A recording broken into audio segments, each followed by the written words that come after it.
नमस्कार मित्रांनो, टेक्निकल ज्ञान आणि नवीन अपडेट या चॅनलवरती तुमचे स्वागत आहे। मित्रांनो, आज आपण आपल्या आजच्या या व्हिडिओमध्ये बघणार आहोत की पितृपक्षात दर आला खाली, सोने आणि चांदीत इतकी स्वस्ताई, मूल्यवान धातूच्या खरेदीला योग्य मुहूर्त कोणाचा, काय असणार, चला तर जाणून घेऊया आपल्या आजच्या या व्हिडिओच्या माध्यमातून। मित्रांनो, पितृपक्षात आजही अनेक काम वज्य मानण्यात येतात। या काळात आपल्या पूर्वजांचे स्मरण करण्यात येते। काही जण या काळात मोठ्या उलाढाली टाळतात, पण पितृपक्षातील या तिथीला सोने आणि चांदी खरेदी शुभ मानले जाते।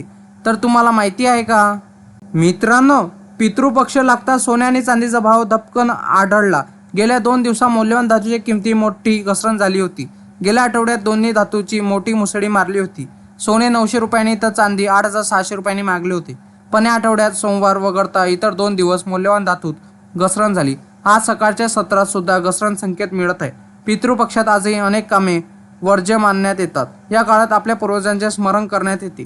काही जण या काळात मोठ्या उलाढाली टाळतात, पण पितृपक्षातील या तिथीला सोने आणि चांदी खरेदी शुभ मानले जाते। आता काय आहे सोन्या चांदीच्या किमती, चला तर बघूया। मित्रांनो, आज Indian Boolean and jewellers association नुसार IBJ म्हणते की 24 कॅरेट सोने 74,093 रुपये, तर 23 कॅरेट सोने 73,796 रुपये, तर 22 कॅरेट सोने 67,869 रुपयावर घसरले, तर 18 कॅरेट आता 55,570 रुपये, तर 14 कॅरेट सोने 43,344 रुपये प्रति 10 ग्रॅमवर आहे, तर 1 किलो चांदीचा भाव 88,917 रुपये इतका झाला।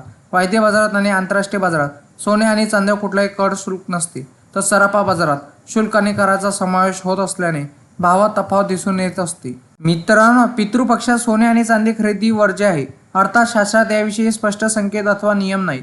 पूर्वजांची पितरांचे स्मरण होत असल्याने या काळात मोठी खरेदी टाळणे योग्य असे मानण्यात येते। पण पितृपक्षात अशी एक तिथी आहे ज्यावेळी सोने आणि चांदी खरेदी शुभ मानण्यात येते। पितृपक्षाच्या अष्टमी तिथीला मौल्यवान धातूची खरेदी शुभ मानण्यात येत असल्याचे सांगण्यात येते। अर्थात शास्त्रात याविषयी काय नियम आहे हे समजावून घेऊनच ग्राहकांनी खरेदी करावी। मित्रांनो, तुम्हाला असेच नवनवीन व्हिडिओ बघण्यासाठी तुम्ही आपल्या चॅनलला लाईक, शेअर अँड सबस्क्राईब करून ठेवा, जेणेकरून तुम्हाला असेच नवनवीन व्हिडिओ बघण्यासाठी आपल्या चॅनलवर तुम्हाला मिळेल। धन्यवाद।